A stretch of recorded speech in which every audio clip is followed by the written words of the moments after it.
2020 সালের কাহো না প্যার হ্যায় সিনেমার সেই সোনিয়া সাক্সেনাকে কি ভোলা সম্ভব? ঋত্বিক রোশনের সাথে সেই প্রথম স্ক্রিন শেয়ার আর রাতারাতি গোটা ভারতের হার্টথ্রোব হয়ে ওঠা বলিউড জয় করা সেই নিষ্পাপ হাসির নায়িকা আমিশা প্যাটেল আজ আইনি লড়াইয়ের কঠিন গোলকধাঁধায় বন্দী। রূপালী পর্দার সেই সোনালী দিনগুলো যেন আজ অনেক দূরে, যেখানে রাজকীয় সংবর্ধনার বদলে তার জন্য অপেক্ষা করছে আদালতের গ্রেফতারি পরোয়ানা। আমিশা প্যাটেলের ক্যারিয়ারের শুরুটা ছিল রূপকথার মতো। যে বয়সে মেয়েরা ক্যারিয়ার নিয়ে দিশেহারা থাকে, সেই বয়সে তিনি ঋত্বিক রোশনের বিপরীতে ব্লকবাস্টার ডেবিউ দিয়ে বলিউডে নিজের আসন পাকাপোক্ত করেছিলেন। কাহো না প্যার হ্যায় কেবল একটি সিনেমা ছিল না, সেটি ছিল আমিশা নামক একটি নক্ষত্রের উত্থান। এরপর 2001 সালে সানি দেওলের সঙ্গে গাদার এক প্রেম কথার সাকিনা চরিত্রটি তাকে পৌঁছে দেয় সাফল্যের শিখরে। কিন্তু ভাগ্যের পরিহাসে আজ সে গাদার 2 এর সাফল্যের রেশ কাটতে না কাটতে আমিশাকে লড়তে হচ্ছে চেক বাউন্স আর আর্থিক জালিয়াতির মতো গুরুতর অভিযোগে। অভিযোগটি প্রায় 10 বছর আগের। 2017 সালে পবন ভার্মা নামক এক ইভেন্ট ম্যানেজার আমিশার বিরুদ্ধে আর্থিক জালিয়াতির মামলা করেন। অভিযোগ অনুযায়ী একটি বিয়ের অনুষ্ঠানে যোগ দেওয়ার জন্য আমিশা 14,50,000 রুপি অগ্রিম নিয়েছিলেন, কিন্তু টাকা নেওয়ার পরে তিনি সেই অনুষ্ঠানে উপস্থিত হননি। এমনকি ইভেন্ট ম্যানেজমেন্ট কোম্পানির কাছ থেকেও তিনি অতিরিক্ত টাকা দাবি করে মুম্বাই ফিরে যান বলে দাবি করা হয়েছে। পরে চাপের মুখে আমিশা 10 লাখ রুপি ফেরত দিলেও বাকি 4.5 লাখ রুপির জন্য যে চেকটি দিয়েছিলেন সেটি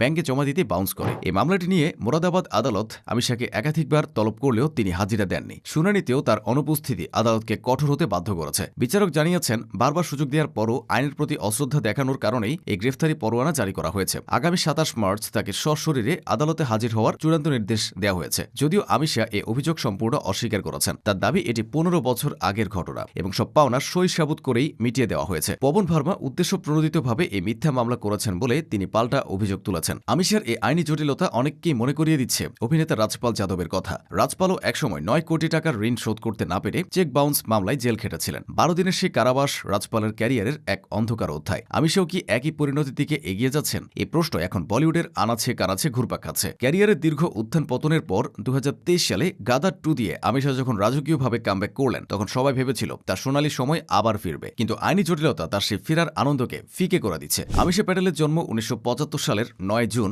মুম্বাইয়ের এক সচ্ছল পরিবারে। তার দাদা রাজনীতিক রজনী প্যাটেল ছিলেন মুম্বাই কংগ্রেসের সভাপতি। মেধাবী স্টুডেন্ট হিসেবে আমিশা আমেরিকার টাফটস ইউনিভার্সিটি থেকে অর্থনীতিতে স্নাতক ডিগ্রি অর্জন করেন। এমনকি মর্গান স্ট্যানলির মতো বিখ্যাত প্রতিষ্ঠানে চাকরির প্রস্তাব ফিরিয়ে দিয়ে তিনি ভারতে ফেরেন থিয়েটার আর মডেলিং এর টানে। তার বর্ণাঢ্য জীবন আর উচ্চশিক্ষিত পটভূমি দেখে অনেকেই অবাক হন যে কিভাবে তিনি বারবার আর্থিক কেলেঙ্কারিতে জড়িয়ে পড়ছেন। এর আগে নিজের বাবার বিরুদ্ধেও তিনি 12 কোটি টাকার আর্থিক তছরূপের অভিযোগে আইনি নোটিশ পাঠিয়েছিলেন, যা তখন ব্যাপকভাবে বিতর্কের জন্ম দিয়েছিল। আমিশা প্যাটেলের ক্যারিয়ারের গ্রাফ লক্ষ্য করলে দেখা যায়, হামরাজ 2002 পর্যন্ত তিনি ছিলেন অপ্রতিরোধ্য। এরপর রেস 2 বা ভুলভুলাইয়ার মতো সিনেমায় পার্শ্ব চরিত্রে কাজ করলেও তার সেই মুখ্য নায়িকার ইমেজ ফিকে হতে থাকে। তবে 20 বছর পর গাদার 2 এর সাকিনা হিসেবে তিনি আবারও প্রমাণ করেছেন যে দর্শক তাকে এখনো ভালোবাসেন। কিন্তু এই ভালোবাসা আর স্টারডম কি তাকে জেলের খানি টানা থেকে বাঁচাতে পারবে? আইন সবার জন্য সমান, এই আপ্তবাক্যটি এখন আমিশা জীবনের সবচেয়ে বড় পরীক্ষায় পরিণত হয়েছে। পর্দার সোনিয়া সাক্সেনা বা মায়াবী সাকিনা হিসেবে আমিশা প্যাটেল যে মুগ্ধতা ছড়িয়েছিলেন, আইনি জটিলতার ধুলোবাড়ি যেন সে মুগ্ধতাকে ঢেকে দিয়েছে।